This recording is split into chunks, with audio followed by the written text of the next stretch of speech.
What is up, guys? We had a lot of things going. It's been a busy day. We had several matches, some at about all at the same time. Guys, we have a lot to talk about. So it's your boy Jers. We're back at it. Let's talk football. All right, guys. As mentioned before, we had a lot of games. It was hard to keep up with all of them, so I apologize if what I'm going to talk about today is going to be a little just all over the place. If I'm being honest with you, it was hard to really watch both games at the same time.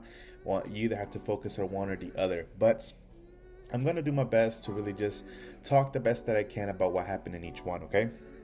But before we jump into it, guys, as always, we're gonna start talking with the latest news or updates or rumors. Okay, so starting off, guys, after the England versus Ghana game, it is said that Declan Rice left the stadium with his leg bandaged up, and he was walking with a small limp. The gravity of the injury is not known yet, but we are hoping that he will be back and ready to play for the game on Saturday. I believe is their game. As well with that, there's been a lot of complaints with this England versus Ghana game, especially in regards to Jude Bellingham. Okay, so during the game, there was a moment where Jude was saying something to Ayew and he covered his mouth. Now, of course, the issue with that is that just a couple of days ago, Panama Panama got a red card during the game because no, sorry, Paraguay. I apologize, guys. Paraguay Almiron got a red card because he talked to his opponent while covering his mouth. Okay, and of course that's an issue with the new rule.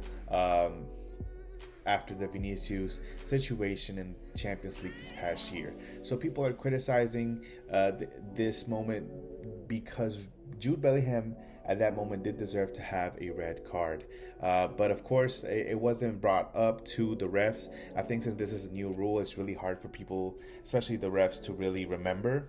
And of course, if IU would have remembered, hey, this is not an issue. I mean, this is an issue. I'm sure that he would have gone to the ref and told them. They would have looked at VAR, and Jude Bellingham would have had to leave the game with a red card. Okay, so I think since it's something that is brand new, it's a lot of adjusting, and I think that the more and more that we see it being called, it's going to be an easier thing for everybody to remember. But since we just had the first version of it happen not so long ago, it's still fresh in people's minds. We can't really expect to remember to do that every single time.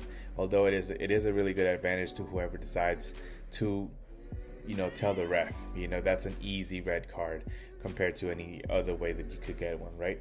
But yeah, so a lot of complaints about that. But let's go ahead and piggyback off of what Jude Bellingham did and talk about Real Madrid a little bit. It is very unlikely. I think I mentioned it yesterday or maybe a couple days ago that one of the players that was said to have to be leaving Real Madrid is Franco Mastantuono, but it appears that it's very unlikely that he will leave because Mourinho is actually a big fan of his playing style. Okay, so they are going to put a halt on him leaving. That being said, Mourinho is making his main focus of assigning this transfer window as Enzo Fernandez. Now, we talked a little bit about this a couple days ago that Enzo is a sought out player and that they wanted to make him the number one option, but now it appears that they are full on set on bringing him to the team. Okay, so it is said that they already have conversations going on with the player and his agent, and they will be starting conversations with the team soon, but do not expect Chelsea to sell him for anything below 120 million euros. Okay, I don't know how much money Real Madrid are looking to spend. I mean, I know it's also been said that they wanted Michael Olise.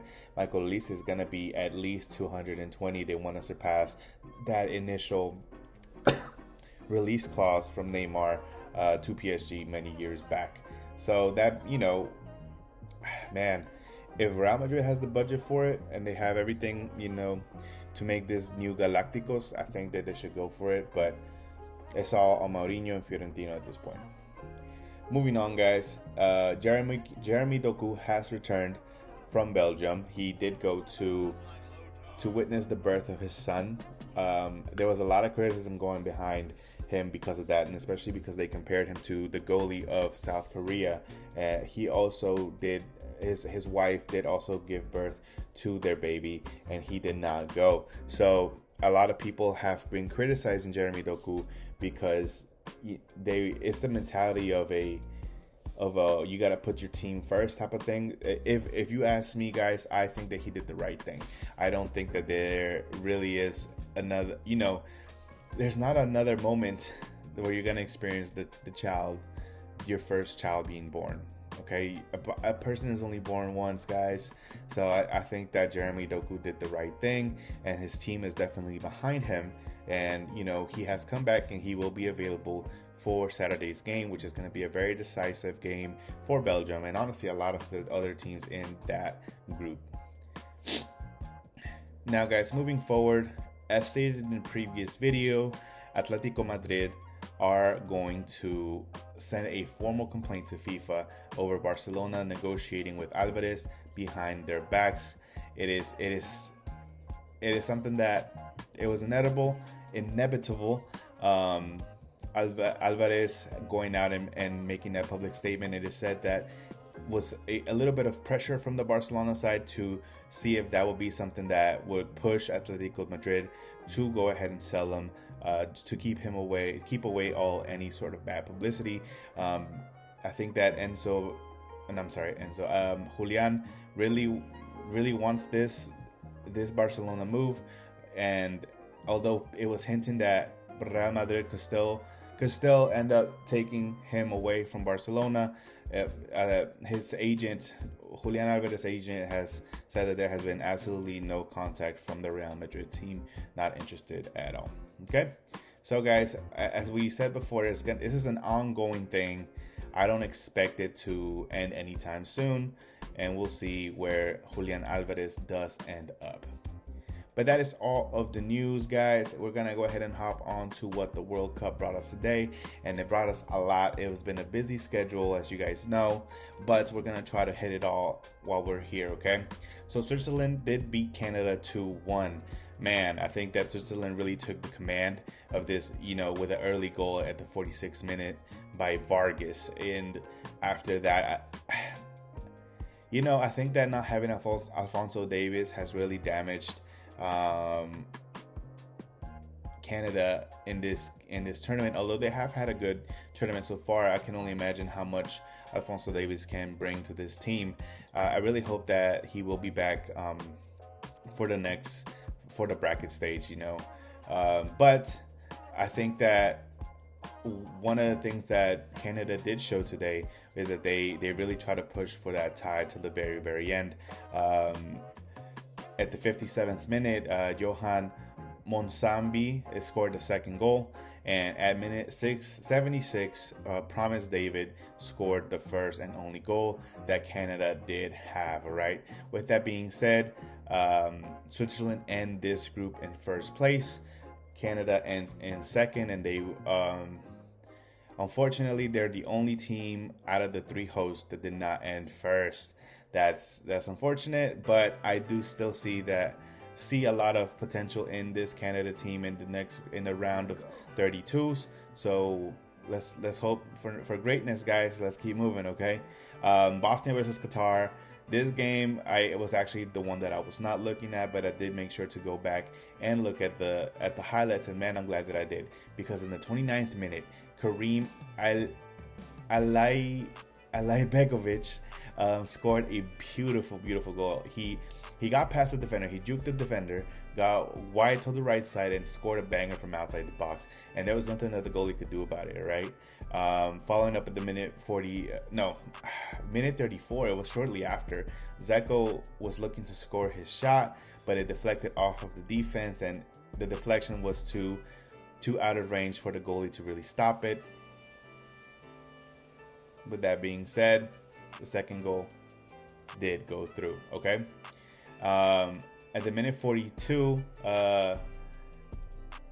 Qatar did score their one and only goal, It was a defensive mistake, if we're being honest. There was a play on the right wing that went by, and they sent the pass, and I think everybody thought that it was going to be going to go outside. There was not a defender. I mean, there was not an attacker on the other side waiting for it. So Qatar were able to go in. A couple of passes go through, and then the first goal for Qatar, they go in. At this point, I did think that Qatar could potentially have a comeback, but Bosnia did, shut everything down in the minute 80 with a third goal from Mahmik. It was a complicated in the box scuffle, I guess.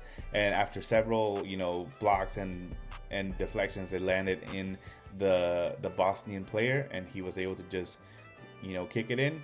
Bosnia have 1-3-1.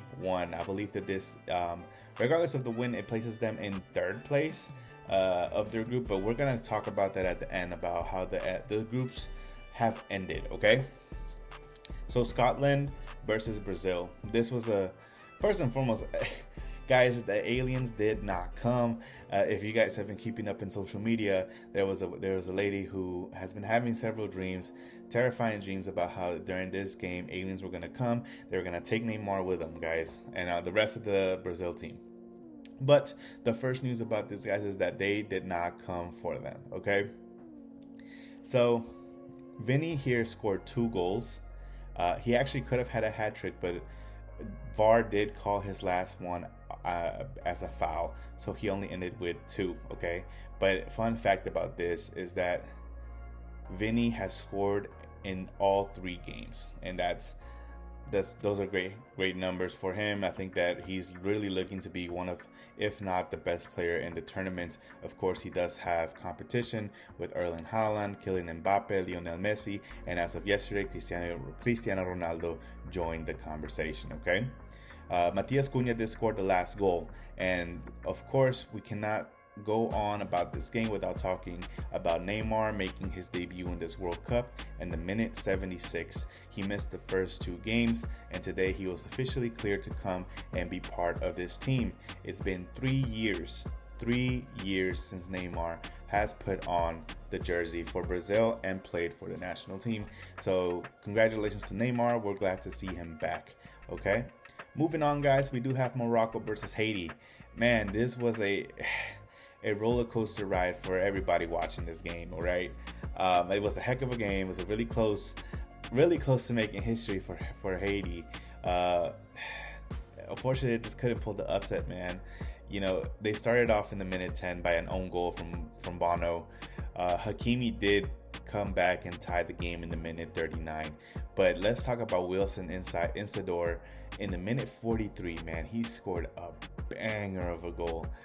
At this point, my whole heart was set on Haiti making history.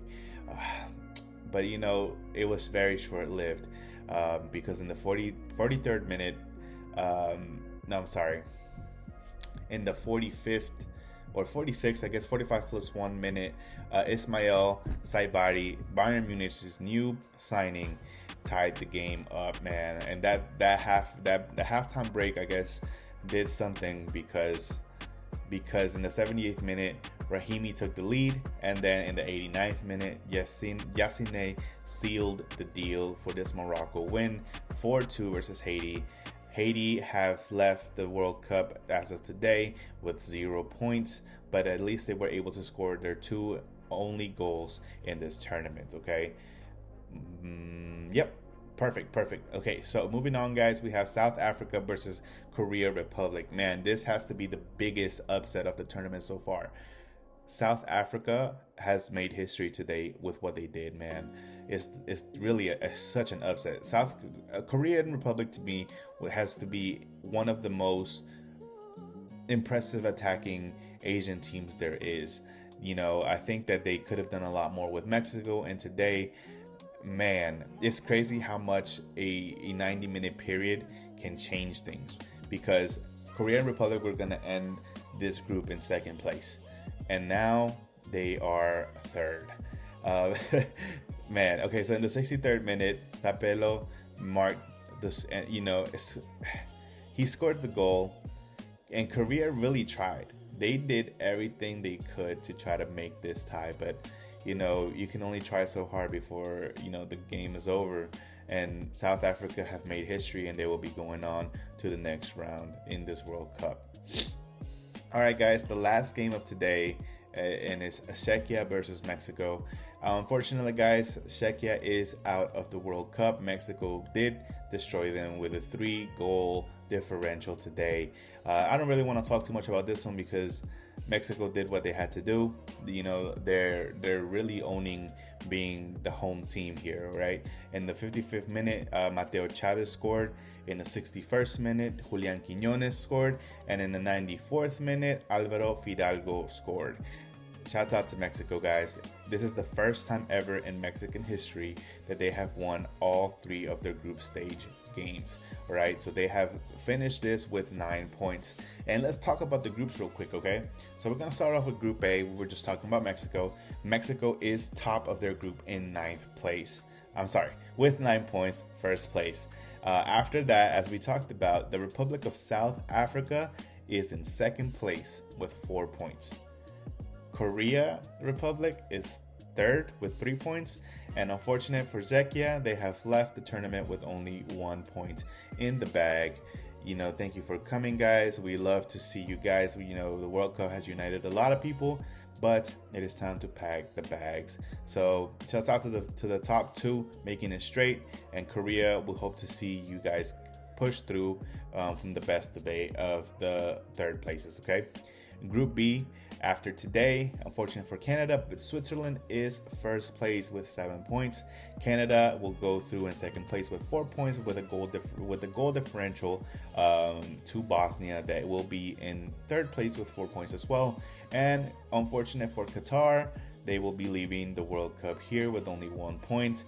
Man, this group really messed up my bracket because I had Switzerland first, so I got that one. I had Canada being 3rd and Qatar being 2nd and Bosnia last. That's how I did not know what I was talking about. And the sorry about that, guys. It was a weird cut, but let's just keep moving on, guys. So as we were talking about, Qatar ended in last place. So now for the last group to talk about before we call it a night, we have Group C, where Brazil ended in 1st place with 7 points, followed by Morocco with 7. The only reason Morocco are in 2nd place is because Brazil has a differential in goals scored on them, as well as a couple more goals as well. Scotland did have a good time with the Haiti loss today, so they are in 3rd place. And unfortunate for Haiti, they leave the tournament today with a 0-point tournament. It's unfortunate, guys, but that is what happens in this tournament. You can be up 1 second, you can be down. It is what it is. But with that being said, we do have one official game set for the bracket stage, which will be South Africa versus Canada. Of course, as the games keep going, we will start mapping out what the bracket will be looking like, guys. So definitely excited for that. Keep an eye out. But other than that, guys, thank you for hopping with me, watching the video. If you have, please comment, like, subscribe, share as well. And yeah, that is all, guys. Thank you very much. Peace.